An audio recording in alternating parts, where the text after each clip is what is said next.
Hey, what is going on, everybody? You already know it is Wednesday. It's 6:30 p.m. My name is Paul Spencer. Of course, I got Cowboy Dave, Matt Klein, the TOP Tower of Power, will be joining us in a couple of minutes. But tonight, we have a very special guest in the house tonight. Someone that I've been talking to for a while here. Great name in the podcasting business out there. Great knowledge of articles with the Dallas Cowboys. Steve from SportDFW and Pick Six Sports in Dallas. Steve, how you doing tonight, man? Man, doing pretty good. I can't complain. Midway to the weekend, and tomorrow will mark 1 week until draft time. Yeah. As a Cowboy fan, the last couple of years, we've been doing pretty damn good in the draft. Getting some late picks. Ferguson, Hendershot, and even Deron Bland, people like that. We've been doing really well. Going from back in the days where we'll talk about later our worst picks in the NFL franchise history. We'll talk about that. Many of them to name, of course, but the countdown begins, guys. The countdown begins. Yeah, 7 days, starting tomorrow, 7 days, the eve of 7 days. But Steve, I want to ask you real quick. We all know about us. Why are you a Cowboys fan? Where did it all begin? I mean, where did this begin for you? Well, I was raised in Northeast Texas, and if you've ever seen a single episode of King of the Hill, it's a lot like that. So, we're all Dallas Cowboy fans down in this area. I was born in 1988, which means that I really couldn't comprehend football until after all of the Super Bowls, which is really unfortunate. But I had the VHS tapes, and I'm feeding joke material to any anti-Cowboy fan out there right now. And I'm totally cool with it because I loved those tapes. I wore them out. It's how I was introduced to Brad Sham, as a matter of fact. And so that's kind of where it all started, was watching those tapes and then getting into Dallas Cowboy football. The first season I really, really remember was actually in 1996. I can't quite recall 95 when they won the Super Bowl, but I remember 96 and beyond. And I've been a fan ever since. And if you ask me, that's the mark of a real fan. If they were able to come in and really start to remember the franchise and start to recollect seasons when they started going downhill after the 3 out of 4 Super Bowls in the early 90s and mid 90s. So I'm always been a fan. Really wish that maybe mom and dad had gone a year or two earlier. You know what I'm saying? Y'all's timing was terrible. Hey, Steve, real quick. Our VHSs are now on DVD, so you can watch them there too. I mean, I could stream them on YouTube. I've actually found them on YouTube and watched. And Dave, we were talking before we went live that backdrop you have, I have the exact same one. Yeah. It's got to be 25 years old. It is. I've had that thing for 25 years easily. So, I mean, that just goes to show. I think I bet you. I'm about 15. Yeah, close enough. Yeah, we get that a lot. Like I said, Steve, I grew up in Philadelphia. I've lived there for almost 30 years. Dave still lives down there. We're in the heart of Eagles country down there, of course. And we've heard all the jokes. We welcome them. But my thing is how can I be a bandwagon fan if I've been there since the 70s, 80s? It doesn't get me. I've rode my Cowboys ever since. And just like you see the banner there, it says 27 years and counting. Well, we're still waiting on that, the little hashtag there. So I don't get it. I mean, we welcome them all. But my thing is, if you say, you're still watching your VHS tapes, I'm like, well, the real smart Cowboy fans, we've already transferred to the DVD. There you go. And I tell you, a lot of us who feel like we had a bad experience in the late 90s and early 2000s, kind of in those valleys. I mean, coming up through the late 80s, are you kidding me? I mean, you stuck around after 1 and 15. Yes, I was there, baby. Yes. It's so funny you say that because, Steve, my freshman year, they went 1 and 15. And I remember walking into high school with a Herschel Walker jersey on, and everybody was like, "Get that kid out of here!" So like, oh, we'll get him out of here, all right. Had those rough years, Yeah. But and the one when they beat, if you guys remember, it was the Redskins in Week 6. If you guys remember that correct? I don't know who that is. Yeah. I Well, don't know who they are. AKA the Redskins at the time. So. Right, of course. Yeah. We got a comment. You can Ken Fry. You can check him out every other Wednesday. He does an awesome show about the New York Mets, LA Kings, and he does a Vegas sports scene as well, talking all Raiders. As a Raider fan, he says, as a Raider fan, we used to watch our Super Bowls on reel to reel. Ken, I know, I understand. We're in the same boat here. That's why we get along, man. He's going projectors. I mean, my God, that's even worse. I was going to say Betamax before the VHS days. That's my day. That's my days, guys. I'm turning 52 this year, so. Old man. No. Yeah. Thank you, Dave. Thank you. Steve, let me ask you real quick before we get into what we came here for. From your time, give me one player that your dad talked about a lot that you can never hear enough about what your dad spoke about as a Cowboy player, and give me your favorite player as well. Okay, so my last name is Johnston. So we always we were big Moose fans. Right? Moose. And, I actually have a really fun story about that it's a fun story of a story. When I was at the University of North Texas, Babe Loffenberg came in and spoke to one of our classes. Nice. And upon kind of doing a little research on Babe, I actually found out that he's the one who gave Daryl Johnston the nickname of Moose. Oh, wow. Never knew that. It's because I think that they were in training camp or something, and all the running backs were walking down the hall together in a group, and they kind of had, Emmett was, a stout dude, but not just like an imposing, and they had some smaller running backs, and then there's Daryl Johnston, and Babe Loffenberg makes the comment that, man, compared to those guys, this guy looks like a moose out there. Wow. And so that's kind of how that nickname came about for Daryl, is from Babe Loffenberg. And so Babe is speaking in our class, and Hank Dickinson, who was my professor there, kind of challenges us whenever we have a guest coming in to find out, research the guy, and ask him questions to kind of show that you've done your homework. So I raised my hand and I was like, Babe, let me ask you, have you ever given someone just a great nickname that stuck? The OG nickname, like no one had called this person that before Babe Loffenberg did. And that's where he got into the story. He told the whole class, and that was a fun experience. I never knew that, honestly. I mean, I'm like a historian of the Cowboys, and I never knew that. I thought it was just something like, the offensive line game of the way he ran the ball, protecting Emmitt Smith. That's what I always thought. That's awesome. That's a good story. Wow. Now, what about current player? Ooh. Current player. I mean, are you still asking about someone my dad doesn't? Yes, I'm sorry. Talking about. I'm just so enamored by that story because I'm a huge Moose fan. I love Daryl Johnston. Yeah, I think it's hard to not, rave about Micah Parsons right now. My dad loves Tony Pollard as well, which, if you're looking at both sides of the ball, those are your two most explosive players. And so, I think that for someone who's just kind of a casual viewer, he'll turn on Sunday, but, Monday through Saturday, he's not reading the news clippings. He's just doing his own thing. And so for someone who's just kind of a casual observer to be like, I like this guy and this guy the most, and those just happen to be the two most explosive players, to me, it kind of says like, these are things that jump out at even the most casual of fans. Mm-hmm. Absolutely. Yeah, I got you. I mean, there's so many players. I mean, my dad was a huge Cowboy fan. I'll tell you, the first player I ever met, I was 7 years old, Steve, and my father was in the military. We were at Camp Lejeune, and my dad took 2 weeks vacation. We traveled all the way across to California. We were going to Disneyland. Of course, in 1977, my dad made a pit stop at Oxnard, California.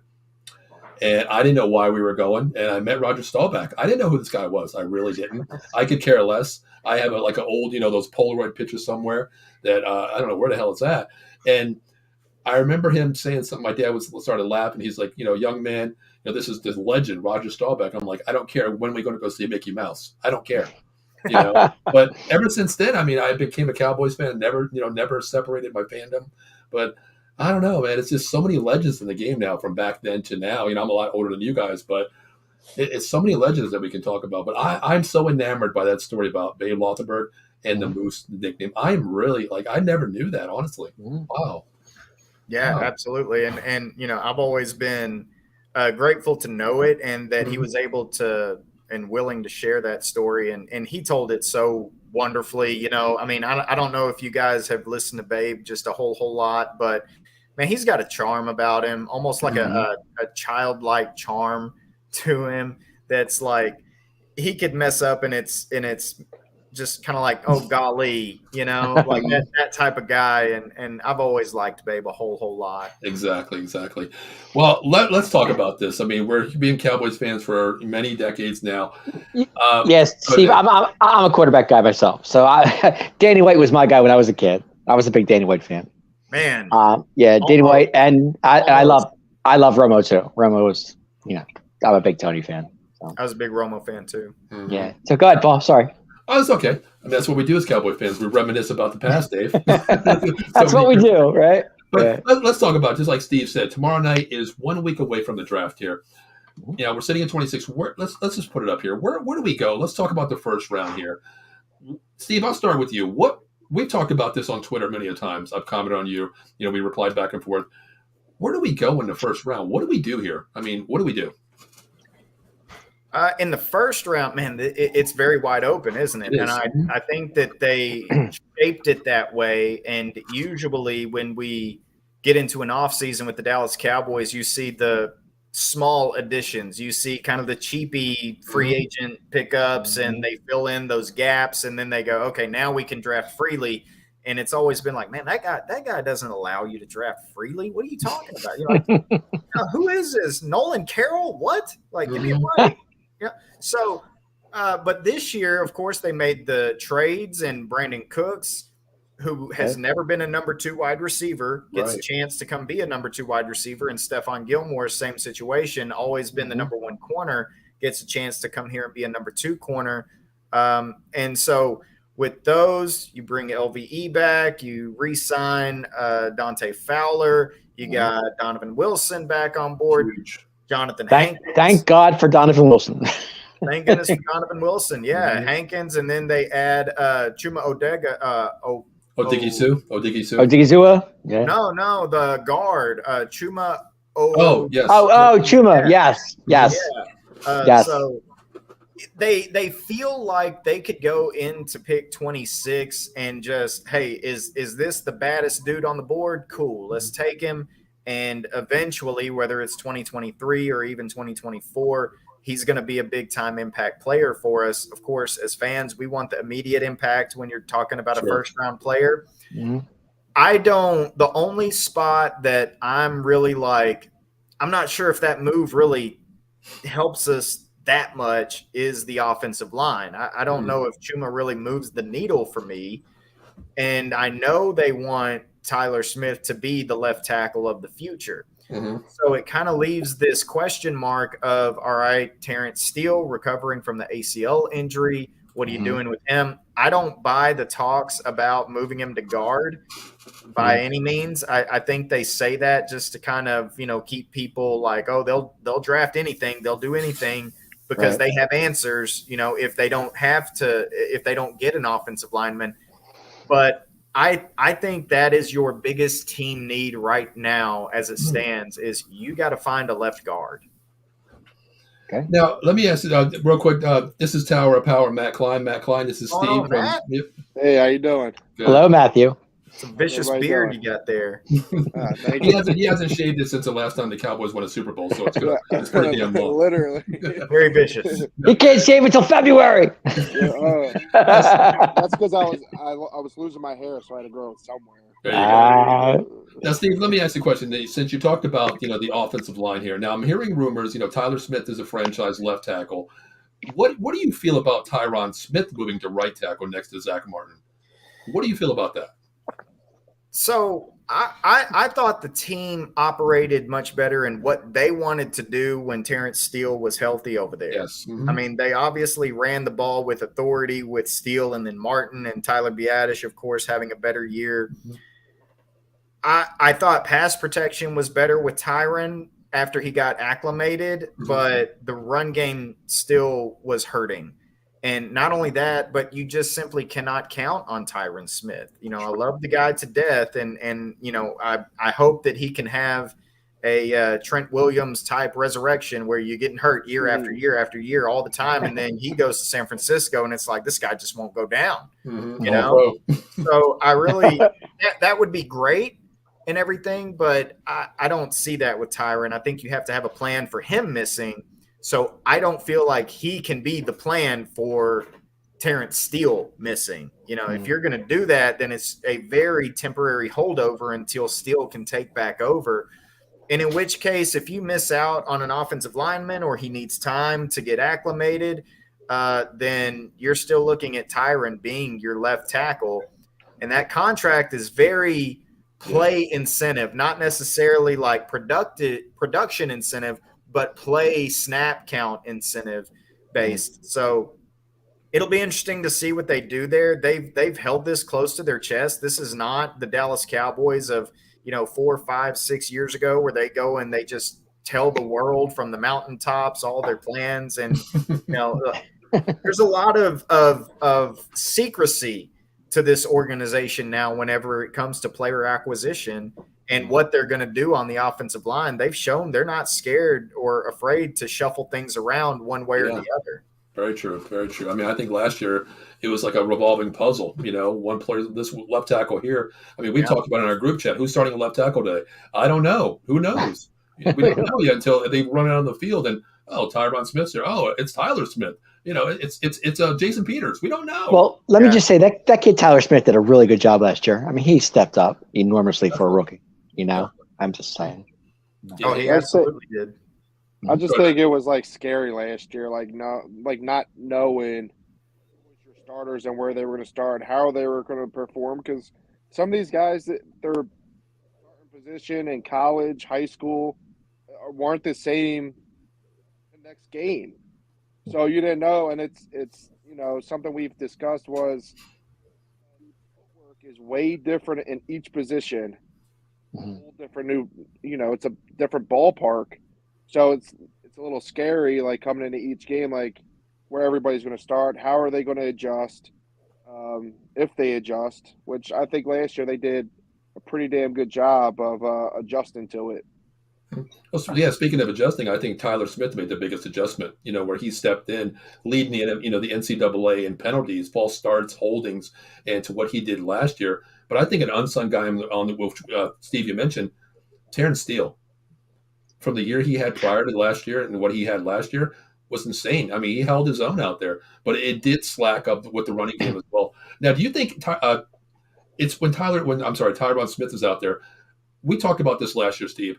We missed a lot of screen game. Where was the screen game with this offensive line last year? I think I counted maybe 5 or 6 screens the entire year. What do you think why would you think that was? The Dallas Cowboys have not been a very good screen team for a long – this predates 2023. This well predates 2023. And I think part of it is we talked about, my dad's favorite player on offense. He talks about Tony Pollard a lot. You don't have much explosiveness outside of that. Yes. And they, for some reason, love the tight end screen more than they do. I don't know what it is, but Dalton Schultz is not a after the catch type of guy. I mean, he's not a rumbler. He is a possession tight end. Yes. And so I kind of always question that. They tried some stuff, I believe, with Hendershot as well, but nonetheless, I think that an offensive lineman who is athletic could certainly help you in that way, in that part of your game. And adding more explosive players, adding a Brandon Cooks, that kind of keep a defense honest, keep those safeties rolled back a little bit deeper than maybe they normally would, can help a ton. So this is certainly going to be an interesting part of the game for the Dallas Cowboys going into 2023. We have a lot of questions as to how they're going to approach things from an offensive standpoint with Kellen Moore now gone and Mike McCarthy taking over, quote unquote, as the play caller. Some people are like, yeah, he's going to hand it to Schottenheimer. We really don't know kind of how that situation is going to unfold in its entirety, I guess. But as far as the screen game goes, man, just in anything, I will take anything at this point. And an offensive lineman would help that. That's what I wanted to ask you. But with Schottenheimer being the offensive coordinator, do you think things are going to change? Like, what are we going to see differently that we didn't see with Kellen Moore? Yeah, sure. I think that part of Kellen Moore's departure was because they had philosophical differences. He and Mike McCarthy did. And Brian Schottenheimer is more of a McCarthy guy. You know, you talk about the West Coast offense, you talk about more slants and flats and things of that nature. And I'm curious because McCarthy doesn't have a history of running the football as a priority in the offense. Yeah. And Kellen Moore kind of did, to our surprise, as it turned out. And then Mike McCarthy comes out and says, yeah, we're still going to run the football. You know, we want to build this offensive line. You know, we got Tony Pollard back. You know, we still want to run the football. And a lot of people are like, you ain't ever ran the football. Green Bay, you didn't ever run the football. Like, seriously, y'all held on to Eddie Lacy for several years. Yes. You know, like y'all didn't want to run the football for real. Well, they also didn't need a running back in Green Bay either. They had Aaron Rodgers and all in their prime time. So who needed the run when you could just launch it down the field and it's a touchdown? Exactly. Now, my last question is actually my last, but my next question is: Dave, it's an hour show. It's an hour show. I know. Do you think Dak could adjust to this offense? That's my question. Okay. Yeah. I think that there were things that even Dak Prescott and Kellen Moore began to have a little bit of a disconnect on. One of those was the option routes. You know, Dak. You know. I think it was Mike McCarthy actually who was like, yeah, we don't like them. Let's just get them out of there. The less you think, and this is something I believe, the less you have to think, the faster you can play. And Kellen Moore kept the option routes in there. And I think that we saw the effects, how sometimes like when you're not on the same page, that can kind of hurt you. And the interception against Chicago and an interception against Green Bay both come to mind where maybe the receiver should have ran flatter rather than more of a corner. Sure. And that allowed the safety to break in and intercept the ball in front of the wide receiver. And those were the types of things that Mike McCarthy wanted out. And I think Dak, he's not going to stir things up. You know, he has all the correct answers. He's a Boy Scout in front of the media. And so he's not really going to give you just a whole lot. But I think that he's going to enjoy being able to get these guys the ball on the move more so than in a Kellen Moore offense where you had a lot of stick routes, you know, whether it be a comeback, just a hitch, you know, things of that nature where you catch the ball while stationary and then have to get your momentum running again. So I think that that's going to be a part of the game that Dak Prescott's going to enjoy. Gotcha. Okay. We'll get into the couple of comments here, but go ahead, Matt. I think Dak's like you said, like way better at on the move type throws, the stick, and you know from like the receivers making adjustments from the stop and goes. Like I feel like Dak's he's not. I mean, he's good. I mean, obviously he's a professional, but he's not like he gets like too flustered and confused at the same time or rushes it too much also. Yeah, I agree. I think, you know, Dak on the move, he's a lot better quarterback. I mean, you look at his first year, he had a lot more freedom, you know, with an open playbook. Yeah. And I think maybe this year he'll have an open playbook. Steve, you made a great comment. Dalton Schwartz is not he's a possession receiver. He's not the hybrid catching, you know, yak tight end. All his catches were catch the ball, turn 2 steps, and he's down. He doesn't look for the contact. Now, what I want to ask you, being, you know, down Dallas, I get all the channels. Of course, we always watch it. But my question to you, is Dak working on his progression tree? Because we've seen that last year where he's staring down that true number 1 wide receiver. And that's a lot of the picks as well. Is he working on something different? Is it footwork that he has to work on? What do you think? I think part of it is going to really help Dak in having weapons that he trusts. I feel like when Dak trusts the game plan and believes in what they're going in with, then the confidence level is much more.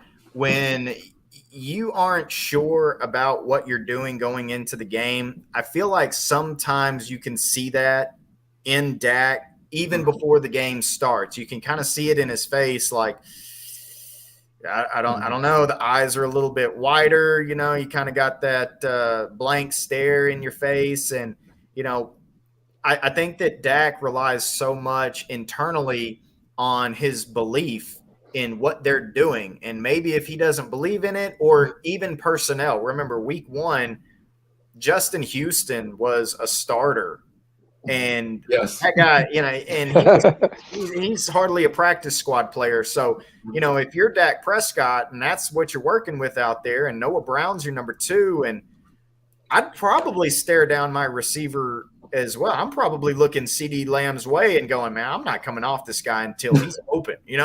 So I think that adding talent around Dak Prescott, I really hate this notion of like, oh, well, how much talent do you really need? Like, man, everybody needs talent.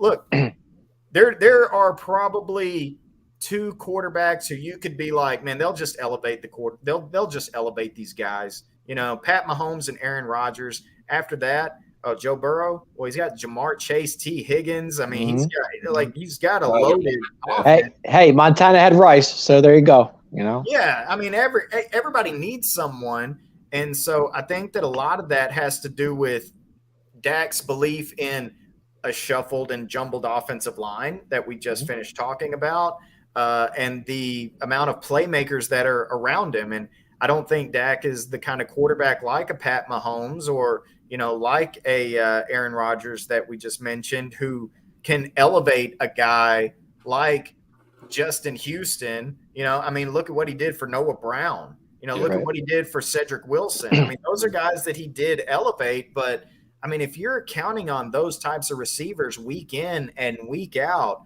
all the time while – your offensive line's getting busted up, your running game is starting to hurt a little bit. I think that the things around Dak Prescott crumbled more so than Dak, staying on a progression too long and things of that nature. Okay. Matt, you have any questions? I was just more thinking of aspect of like him looking at the number 1. What do you think was going on with him when – I know he was staring down number 1, obviously CD Lamb, but he was double covered, triple covered. Like, why do you think he wasn't making adjustments to look at other receivers? He just didn't trust them, or he was just going with his first instance?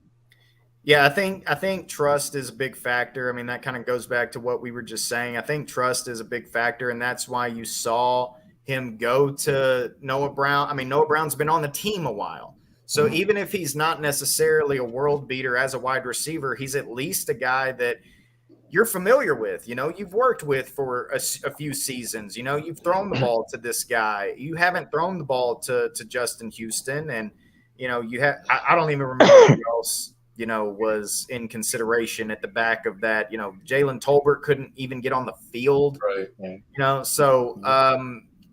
Obviously, Dalton Schultz took a big step backwards from the 2021 season. He was a safety net, but kind of stayed banged up, Dalton Schultz missed a few games. And when it comes to I'm not sure that I see the same thing in terms of staring down wide receivers. I think that Dak sometimes makes the decision. Like, this is where I'm going. You think back to the Washington game, and he throws the almost pick. Same play twice. And then goes right back to it. Yeah, that decision was made. That was not a case of him staring down a guy. That was a case of a predetermined decision made and it being the wrong thing to do.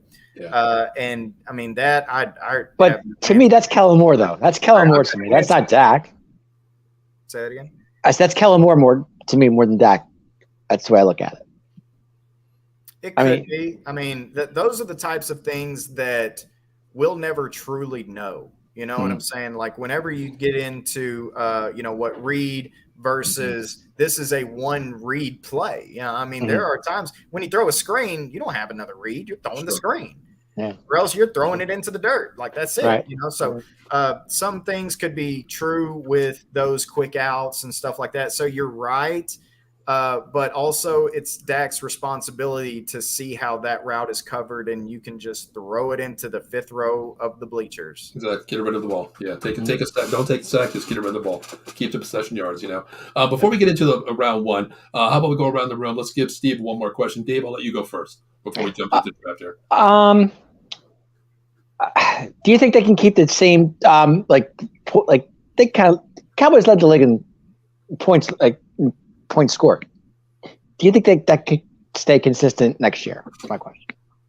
So Mike McCarthy said something very interesting, maybe a month or two ago, within that time frame, after Kellen Moore left, after they announced they're not bringing him back. He said, "Look, we're not trying to be the number one scoring offense. We're trying to be the number one team." Right. And that's interesting because I feel like being the number one offense helps you be a number one. Yeah, it helps you win ball games. Right. Yeah. Sure. Especially with the amount of havoc that your defense is wreaking over there with, sacks. They were top 5 in sacks, top in turnovers once again. So that was an interesting comment. Can they sustain it? It'll depend on how serious they are about running the football. If that, in fact, is something that Mike McCarthy is truly serious about, and we see them grab more of a mauler type offensive lineman and then go get another runner to pair with Tony Pollard, I do think that you could see that sort of thing where, hey, we're more concerned about controlling the ball game more so than lighting up the scoreboard and having a big back and forth, because you see what happens when they get into a shootout with an Aaron Rodgers, a Green Bay type team, who they got to do. Like, Aaron Rodgers lives for shootouts. I mean, he doesn't care like that. That's the first What he lives for. Yeah, it doesn't matter. So that's not necessarily always a game you want to get into. And you look at the success that he had as a rookie, like you guys said, they let Dak do lots of things in part because defenses were more focused on their incredible run game that they had with a rookie Ezekiel Elliott, so it made things easier. I also think this is where Brandon Cooks is underappreciated coming in. We think about the deep threat. We think about taking the top off the defense, and then we go back into the conversation of scoring a lot of points because it's a deep ball, right? Right, sure. But if that's a threat, that means that this safety is not going to be rolling down. He's not going to stay in the box. We need that guy higher, to make sure that Brandon Cooks doesn't run by that slot corner or run by that outside corner. We can play and we can, if it's a single high, he has time to get over there. If it's cover 2, then we can split the field. This guy can be over there making sure. But last year, you didn't have that at wide receiver. And I think that allowed teams to kind of play with extra guys in the box a lot more often. And so a team that relied on the run game so much kind of lost it as that incredible right side kind of started to dwindle with Terrence Steele going down. So Brandon Cooks, that addition actually helps the run game just as probably not as much as the passing game, but it does help in a very small way like that.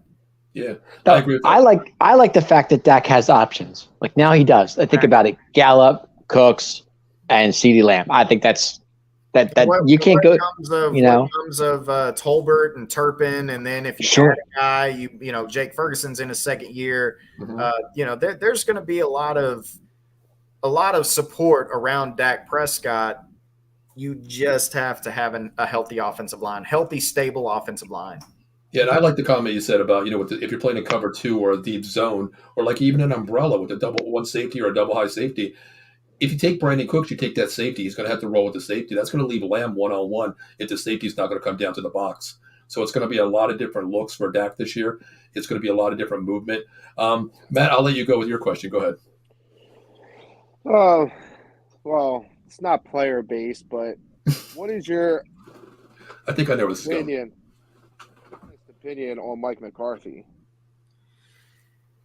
Ooh.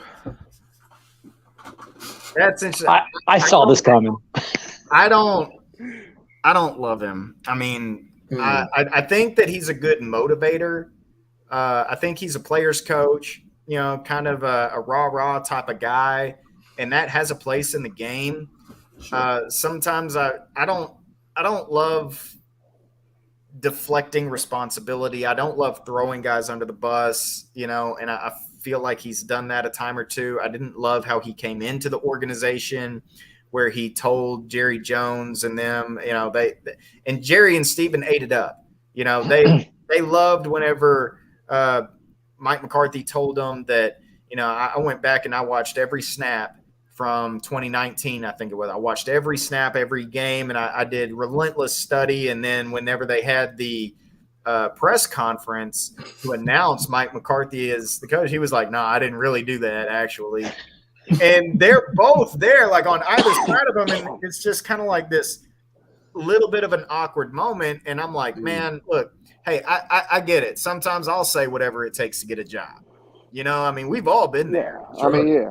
But at the Absolutely. same time, it's like that's just not a great way to start. And on the flip side, it's hard to argue 12-5 seasons when you've had your quarterback. You were sustainable whenever he was out this past year and when he missed the game the year before. But then you get to the postseason and you get to 2 matchups against San Francisco, and it kind of ended the same way both times to a degree.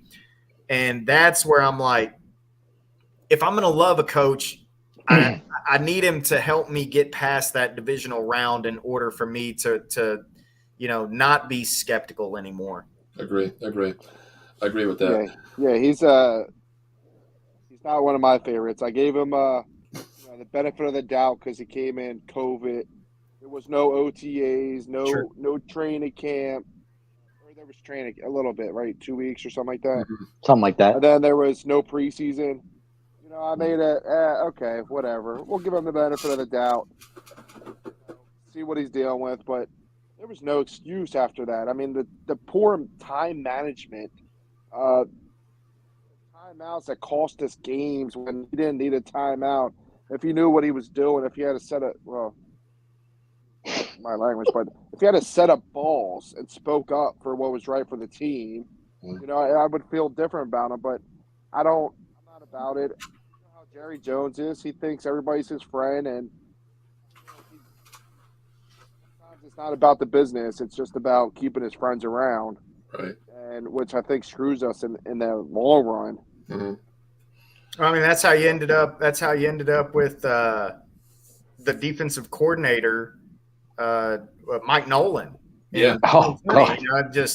Hey, we hire our buddies around here. Yeah. Some people feel like that's why they kept Zeke a little bit too long, why they make these decisions based off of emotion. And sometimes when you're so close to the situation, you feel like my guy can handle that.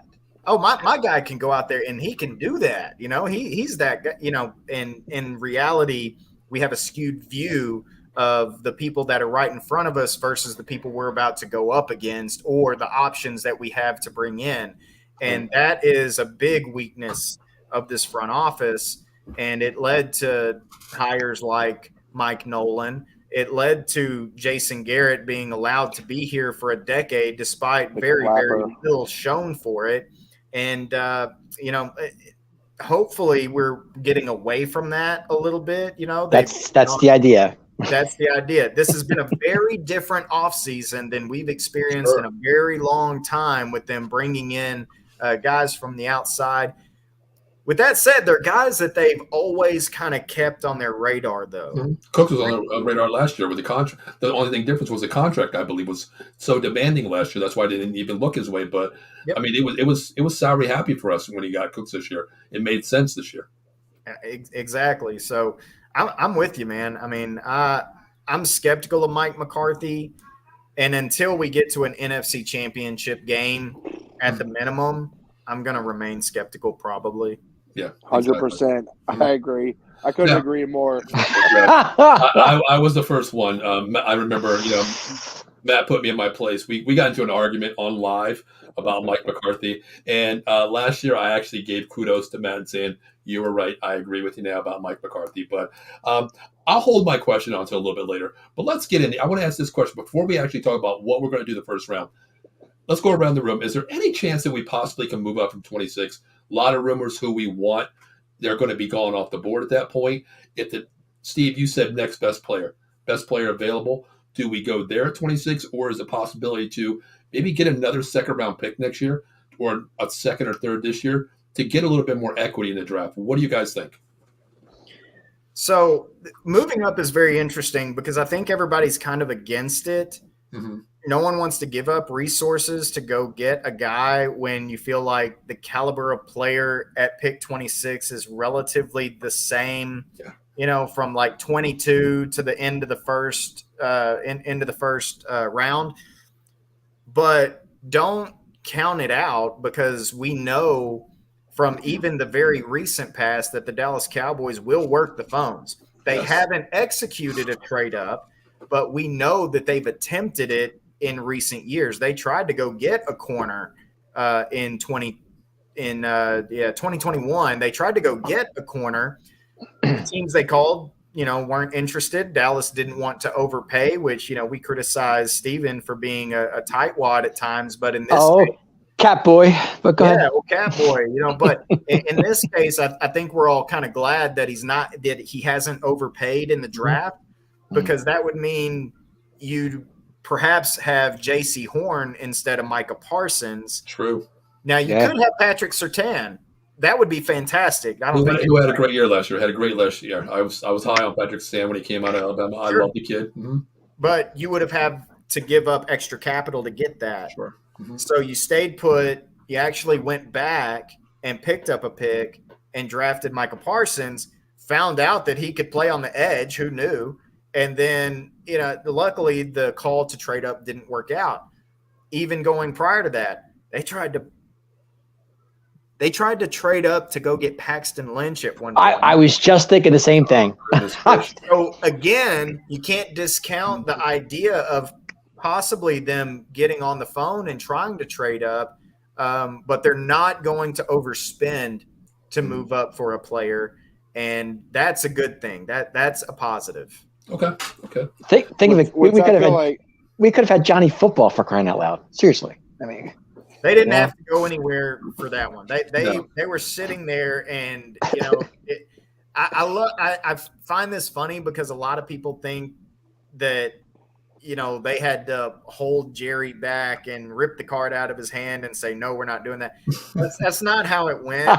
So Jerry did want Johnny Football, but just the consensus of the room was like, no, Zach Martin. And Jerry was like, okay, Zach Martin. Thank God. Yeah, now look at him. The league. Exactly. Now let's flip it. What are the chances before we get to the first round? Then we'll read some of the comments here. We have people putting comments in. But let's flip it here. Any chance we move out to get some more equity this year? That's really interesting because of where they're at and the fact that the Dolphins don't have a pick. So it takes another pick out. Your first round ends at 31. Mm-hmm. It would be like if you had pick 27 instead of 26, which technically the Dallas Cowboys do. But that gives you a limited amount you can move back and keep your fifth-year option. Mm-hmm. There's been some debate recently about how valuable the fifth-year option really is, because you should know whether or not you have a dude that you want to keep around long-term after the third year whenever they become eligible for a contract extension. And the Dallas Cowboys haven't done a very good job of that, so they might value the fifth-year option a little bit more than other teams do, or more than what the league is going towards, which Dallas is always a little bit slow on, league evolution, if you will. But nonetheless, I think that if one of these quarterbacks ends up taking a tumble, ends up falling, I think the most realistic example is probably Will Levis. Okay. I think there's a chance that teams are like, nah, we're good. We don't love him. There's other guys that, we'll find our quarterback elsewhere, which is a hell of a position to be in if you're an NFL team. But if he's there and there's someone who's like, man, I just don't know if the Saints, I don't know what they're going to do. I don't know what their pick is going to be. We need to get over them and make sure that we go and get our quarterback. You can get a big haul. Mm-hmm. We're giving up our fifth-year option, and you're coming to get a quarterback.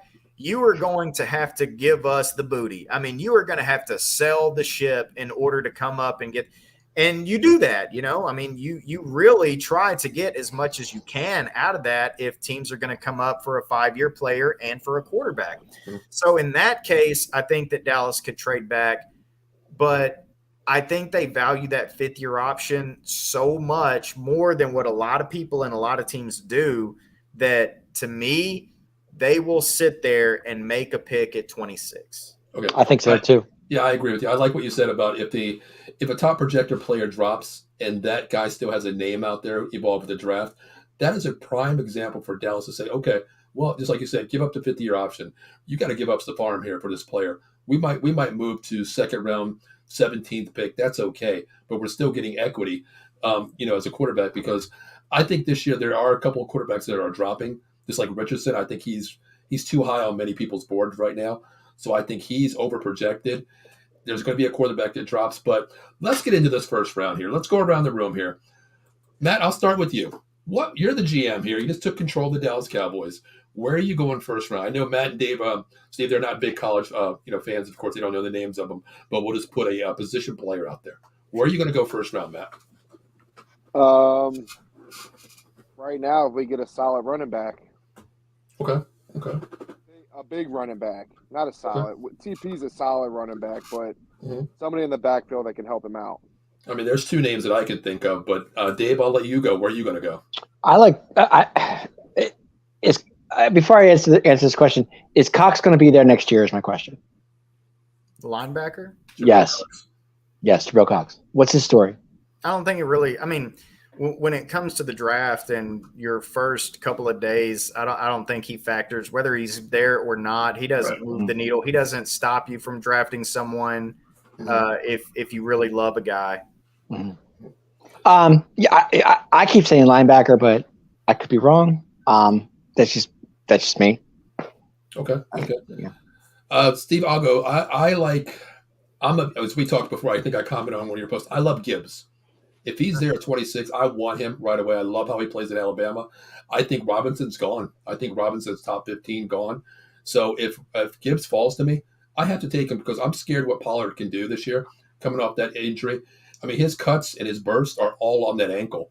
So I want that big back. And listen, you're getting this kid for 5 years, Jahmyr Gibbs, and he's like a Brandon Jacobs, Derrick Henry type back with more speed. So that's where I'm going to go first round if he's there. Well, Jahmyr Gibbs is a smaller guy. Actually, he's just around 200 pounds, 5'10". But man, he is a really, really special pass catcher for a running back.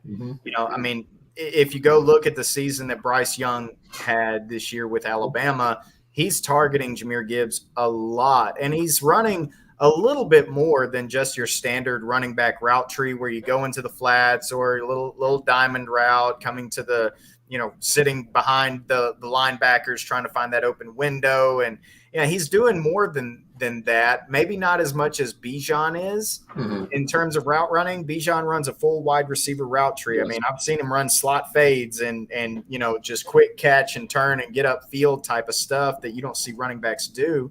Gibbs can do most of that as well. And like you said, he's a burner. He may not have that size that you were looking for necessarily, but he's a guy who can hit from anywhere on the field. And again, kind of going back to the impact, the ripple effect more so that a guy like Brandon Cooks brings to the table. And then, of course, you got to keep your eye on CeeDee Lamb. The impact that those guys have can actually really, really open up a guy like Jahmyr Gibbs coming and catching passes out of the backfield. I wouldn't be upset at all if Jahmyr Gibbs was the pick at 26. It's a weapon. Yeah, if Robinson's there, which would be a miracle if he falls to us, it's like the Parsons drop in your lap once again. I'll take that any day. But, I mean, I love Gibbs. I watch probably more college football than NFL, actually. I love college football, which we have a show coming right after the show here about college football. But I have one thing to add on to that, though. Okay. Would you think there would be a possibility of the Cowboys making a trade with Tennessee for Derrick Henry as your big back? Mm-hmm. No, you wouldn't trade for him. You might kind of dip your toes in the water if he's cut because at the time that means that you would have to give up draft capital and you would have to take on the current contract that he's under. And you gave Tony Pollard $10 million for this year. And to me, that's too much. If he's cut and we can kind of talk about maybe what Miles Sanders got to go to Carolina around that $6.5 million per year type of mark, then yeah, I would entertain talking about that. I don't necessarily know if I would do it, but I'm not as quick to dismiss the running back situation and ideas as a lot of Cowboy fans have become. But Derrick Henry, he would have to be released. I couldn't trade for him. I think the same scenario, like you said. I think if we get Henry, you're going to mandate his contract. You're going to take over that contract. You're in the same category as Zeke again. You just paid, Pollard $10 million a year. Zeke was at 14. Henry's going to demand that 10 to 12 range. So you're in the same predicament as you are, again. But where does 21 end up is my question. Who the hell cares, Dave? I do. I'll tell you. Look to your left or right. No, I'm not. No, I'm not looking to my left. No. Do you think 21 can come back, or did they give him a cheap deal? He ain't getting a pay cut that much. No, I don't think so. We were just talking about how sometimes the Joneses hold on to a guy for a little too long. Right. And in this case, I do think that they held on to Zeke for maybe a season or two too long. And they did him a good favor by, releasing him when he did so he could go and look. Sure. Mm-hmm. But I think that the league in its entirety kind of saw what Ezekiel Elliott is bringing to the table at this point. Mm-hmm. And that is short yardage. I mean, if it's 3rd and 1, 4th and 1, goal to go from the 1 yard line. Yeah, I love Zeke. That's he's going to get that yard, but those types of runs just aren't prevalent enough in a game. You don't have them by volume enough, and they don't. Other guys can do that sort of thing as well. Mm-hmm. Maybe not as well as Zeke, but you need more than just a guy who can pick you up 2 yards every once in a while. Yeah, I agree. Like salary versus production, it didn't even out with Zeke. Well, no one's going to pay him anymore. Like right. no one's going to give Zeke anything more than probably the vet minimum. Mm-hmm. And I am going to be honest. I don't know if unless someone out there just is like, look, we're not very good, and I would like to just sell a few jerseys. I don't know if Zeke comes back to the NFL. I would not be surprised if, there's some sort of retirement or something of the sort. The knee hasn't been great the last couple of seasons. It got banged up in 2022 and was very under talked about, I think. And then 2021, same thing. He actually missed some time, or he should have missed some time. He missed a game this season. He should have sat out a game or two with the partially torn PCL in 2021. Right. But unfortunately for Zeke, I don't know how much is really left for him to contribute to a team. I agree with that. I think his best option for coming back to the NFL, avoiding retirement, would be after OTAs. Somebody's going to get hurt. I hate to say it. A back is going to get injured, and there's going to be a roster spot for a veteran at a minimum. I think that's the only spot he can come back with. Sure. Just curiosity. That's all. All right, Steve. I know that this is really projected to you. Dave and Matt, you can chime in. But Matt, Steve, give me one player that you're looking at is under people's radar that you think would fit the Dallas Cowboys. Under the radar, are we talking about in round 1? No, let's go round anywhere from 2. We won't go the whole thing. Maybe round 2 to 3. What player that you see can actually be a plug and play player right now for the Dallas Cowboys? Plug and play player on day 2. Plug and play player on day 2. If you go offensive line in round 1, round 2 or 3 is where you could find your running back. So you're looking at Zach Charbonnet. You're looking at a Devon A-Chain if you want to just add more explosiveness. A lot of people are really high on, by the way, Charbonnet out of UCLA, A-Chain out of Texas A&M. We all know that there's a slew of running backs in this draft. I think any of those guys can be plug and play, of course. I think there's a couple of tight ends on day 2, Sam Laporta, Tucker Kraft, Laporta out of Iowa, Tucker Kraft out of South Dakota State. Those are guys who could probably come in and play defensive tackles, Keanu Benton, Siaka Ika. from Baylor. Those are some guys that I think could give you some production right away, day one.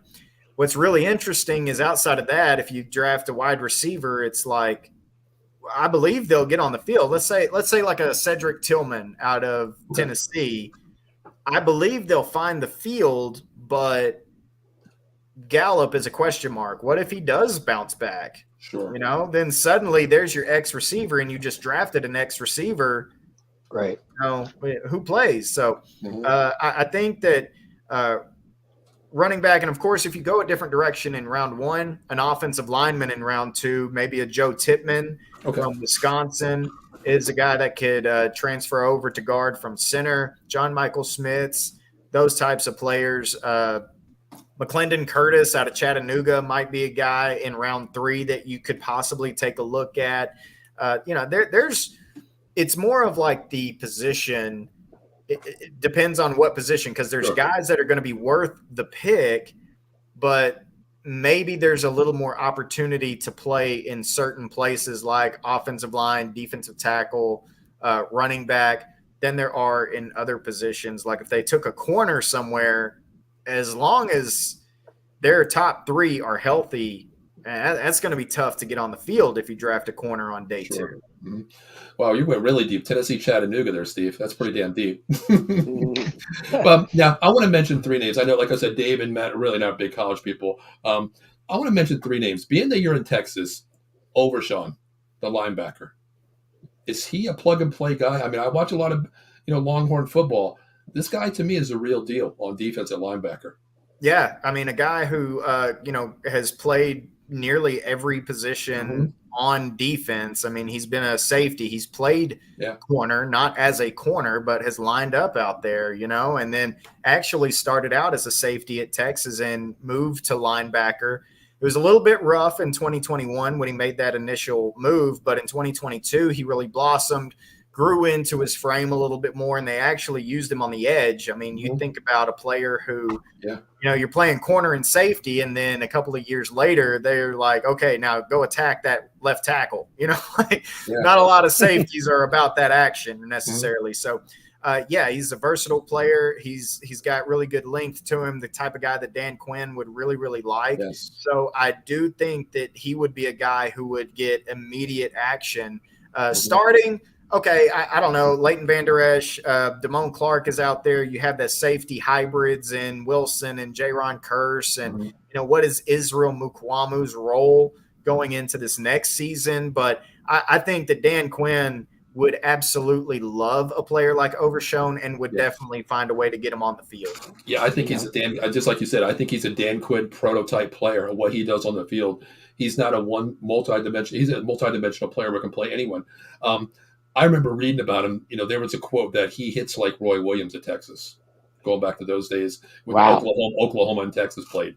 Those were the days that he was like molded to play. But I like that. And there was one other one. I don't know if you know this name. Since you didn't Tennessee, Chattanooga, I think you know this guy. I got Cody Mauch, the left tackle.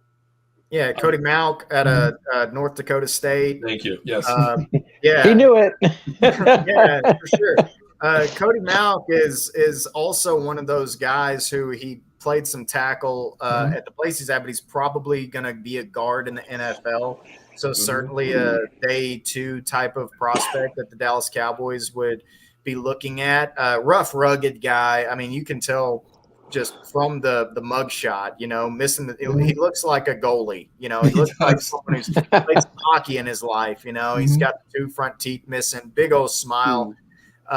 I kind of, it doesn't mean just a whole lot, it kind of, whenever, you get these draft guys who talk about, oh, that guy's nasty. I'm like, okay, but that doesn't really help me win football. Like, exactly. I'm glad that guy's nasty, but he's got personality and he's got attitude and he's also a very good player. And I think that an offensive line unit benefits from guys like that. I mean, you remember Joe Looney, who wasn't a world beater as a player, but he had a ton of personality. He brought chemistry to the room. He brought cohesiveness to the room. And I could see a player like Cody Mauch having a similar type of impact, but also having room to be a really, really good left guard. Exactly. My reason for saying that, I thought he would be a good play, second, third round if he drops that far. Not a big name on people's board, but given why talent wise on the field, what we've seen on film, he's a great player for our system. I mean, you move Tyler Smith over to left tackle. This guy right here could be your franchise left guard. Right next to him. He's played right guard as well. So I mean, he's a positional player. He can move side to side. Yeah, and you'll be happy to know that he's rising up boards. I mean, people have become very well aware of this player as the draft process has gone on. At first, whenever the whole thing starts, of course, the Super Bowl happens. Some people start after their team gets eliminated from the regular season or the postseason. Sure. But as the draft process has gone through March and April, more and more, plenty of people now know the name of Cody Mauch. So he's on people's radar for sure now. Well, maybe that's not a good thing, but hopefully he falls up because I think he would be a great player for us. Talent-wise, what he has, I love it. And the reason why I say that is because our O-line was banged up. We were a musical chair last year. And I like to have multi-dimensional offensive linemen where they can go deep in a different position, of course. I think that's a great thing. But now let's get into one more thing. Let's have a little fun real quick. Let's have a little fun here. What is the worst first-round draft pick ever by the Dallas Cowboys, in your opinion? Worst first-round pick? Look, everybody knows what the initial reaction is. And I don't know if that's all recency bias. Mm-hmm. A lot of people are going to look at Taco Charlton and be like, that was my pick. That was pretty bad. All right, Dave, as one's mentioned, you got to come up with another one. It's very simple. I have another one. Go ahead. Okay, I don't know if I do. There was also, if you're talking about the worst first round picks,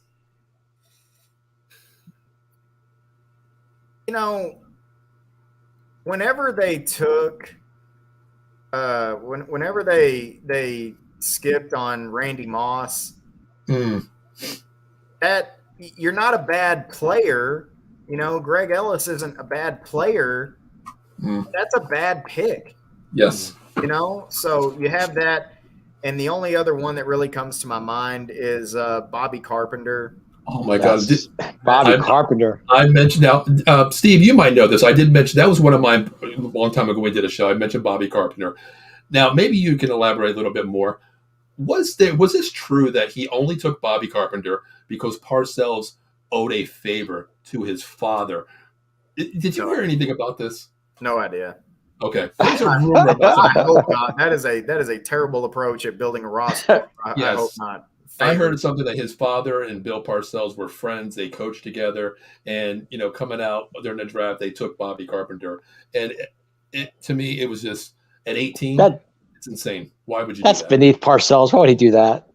Hey, Dave, I don't know. All right, Dave, Parcells, famously, Parcells wanted to take Marcus Spears over DeMarcus Ware the year that they had a pair of first-round picks. And, he got talked into taking DeMarcus Ware, and luckily Spears was there on the next pick that they had later in the first, and, ended up having your cake and eating it too. I doubt Ware would have been there if they had gone Spears first. Yeah, that was the 05 draft, I think, when Ware went 11th, I think, yeah. Mm-hmm. Yep, there you go. All right, Matt, I'll let you go first since Dave, he opened his mouth and said you took mine. I'll let you go first. Well, I have another one, but go ahead. No, I'm going to go after that then. I think Taco is the terrible choice. Poor Taco. That's not poor. He was terrible. Well, he went to Miami for a little bit. 21st pick out of Michigan University, the Dallas Cowboys take Taco Charlton. And then you all get your yeah. And another one, David LaFleur, they took in the late David LaFleur. Yeah. 22nd. He flamed out pretty quickly. I think that he was gone within 4 or 5 years, out of the league entirely. So that's another one, especially with, there being some tight end chatter at 26 for the Cowboys starting to heat up.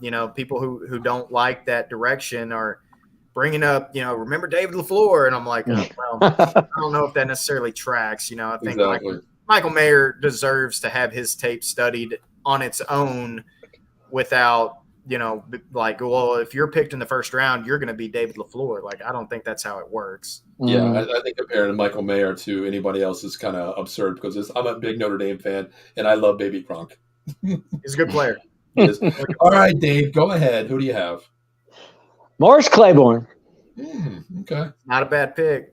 Yeah. Yes, Number sir. 6.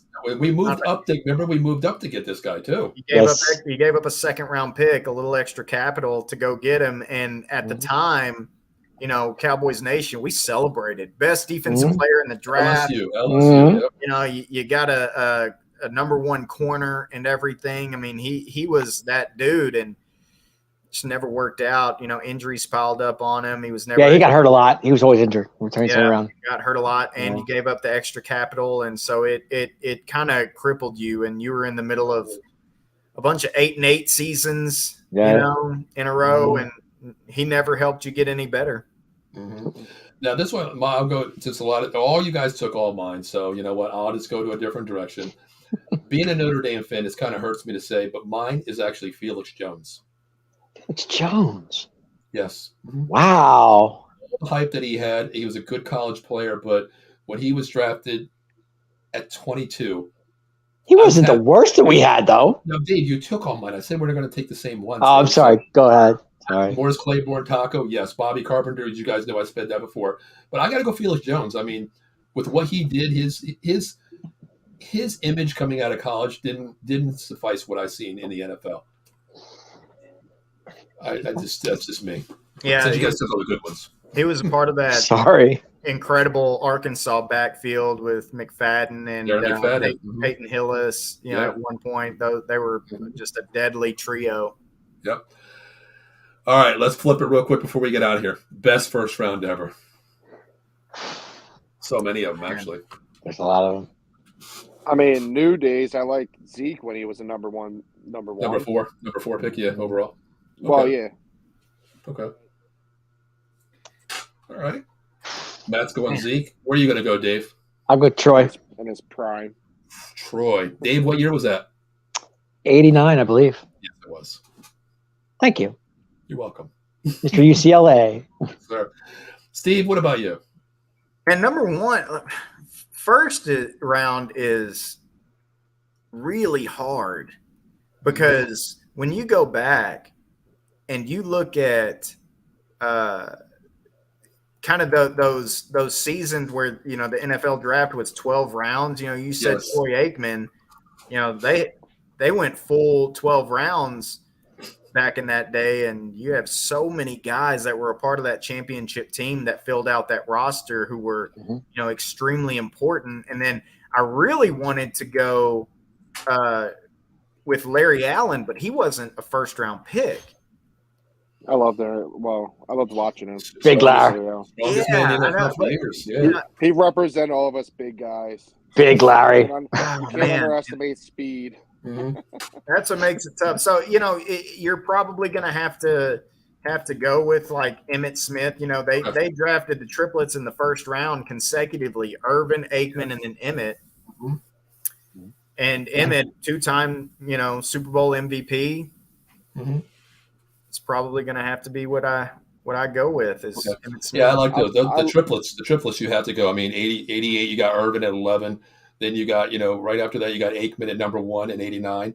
Then you went Emmitt in, 1990 at 17. But I'll go a different player. You already mentioned this guy, Steve. DeMarcus Ware, 2005, went 11. D-Ware. That's where I got to go. I mean, he's one of my favorite players, and that's why I got to go. What about you? What were you saying, Matt? I'm sorry. No, I was saying I love Ware. Me too. Mm-hmm. Yep. He was a monster. Yeah, the only thing I get mad about is, you guys know me, I collect jerseys. I have over almost 100 Cowboy jerseys, and I have a box. When they're done, they go to the filing cabinet, this year. And well, Steve, I want to ask you something. Since you're down in Dallas, you get all the first, ins and outs about the Cowboys. Of course, you talk about them, you report about them, you're on the radio with them. And my thing to you is, do you agree with this number change crap?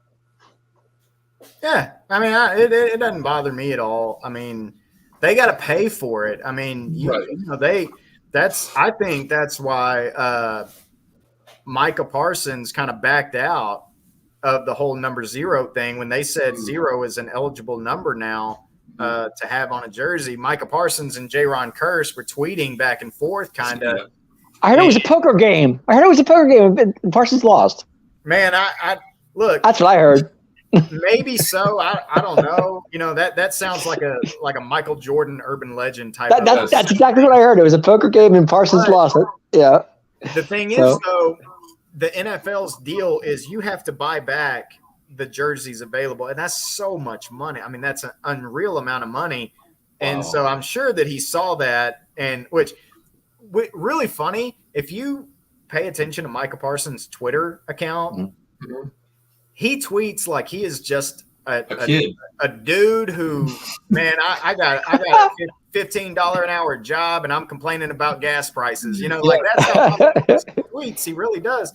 And so I bet he looked at what he was going to have to pay in order to get that jersey change and went to J-Ron Curse and was like, you can have it, by all means.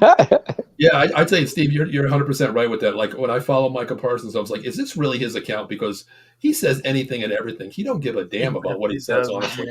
But real quick before we let you get out of here. He invites all the players to Dallas every time you turn around. All of them. Yeah. Come to me. Now, before we get out of here, we're gonna read some comments here. This is Mike Lord. You can check him out tomorrow night. Hey, Mike. For Locker Room Podcast. And real quick, Mike, are you familiar with Mike Fisher at all? Yeah. Okay, do you follow him at all? Try not to. Okay, gotcha. Okay, I was just asking. Yep. Mike Laura, you can check him out in about 20 minutes. We'll be doing a college football frenzy tonight. We're flipping a script. We'll go into AFC South tonight. Comment real quick. He says Des Bryant. Des. It's another one. Throw up the X there. Dave, this was real quick to you. Shush, Dave. Okay. Oh, Lord. Joey. Mike says Mike Laura again. Now, Steve, I'm going to ask you this one because you're down there. You hear all the gossip going around. Joey, he's my co-host on Fight Club 215 on Thursday nights, 10 p.m. Is Parsons a very cheap man? I don't know because he put a damn huge bill out for OBJ.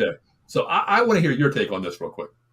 No, I mean, I there's no way of me actually knowing, but the way he talks, he sounds like he's at least, aware with his money. You get guys who go into the league and it's like, we're going crazy, and I get that, some dudes, first time having money. I mean, you were a college kid and, even though they got the new NIL stuff happening, these guys didn't get to experience that. So I don't know if cheap would be fair, but it appears from the way he tweets and some of the stuff he talks about, he is a very aware person with just how normal people have to live, within this economy, I guess you would say. Very true, very true. All right, guys, before we get out here, let's just pay homage to our sponsors real quick. Check out Monkey Cold Coffee, the evolution of Philly beer infused coffee, monkeycoldcoffee.com. Make sure you hit that at the checkout. OOTBS Sports, 10% off. It's here, bourbon chocolate flavor coffee. Next month, they have a new flavor coming out, toasted coconut rum. And also, guys, take a look at our new schedule here. Out of the box, we have something for everybody. Monday, Tuesday, Wednesday, Thursday, Friday, Saturday. And not Sunday yet. Sunday, we are a family network, so we try to take one day off, for our families here. But also, you can give Jay Fine Law a call, 1-800-HURT-123, located at 1628 JFK Boulevard in Philadelphia. Great friend, former boss. So, guys, listen, you have something for everybody out there. So always check out of the box here. Have something for everybody. So, guys, real quick, before we get out of here, Steve, I want to say thank you so much for joining us, bringing it from Dallas, Texas down there. And don't be a stranger, man. Whenever you hear something, let me know first so I can act like a smart guy and put it on our page first.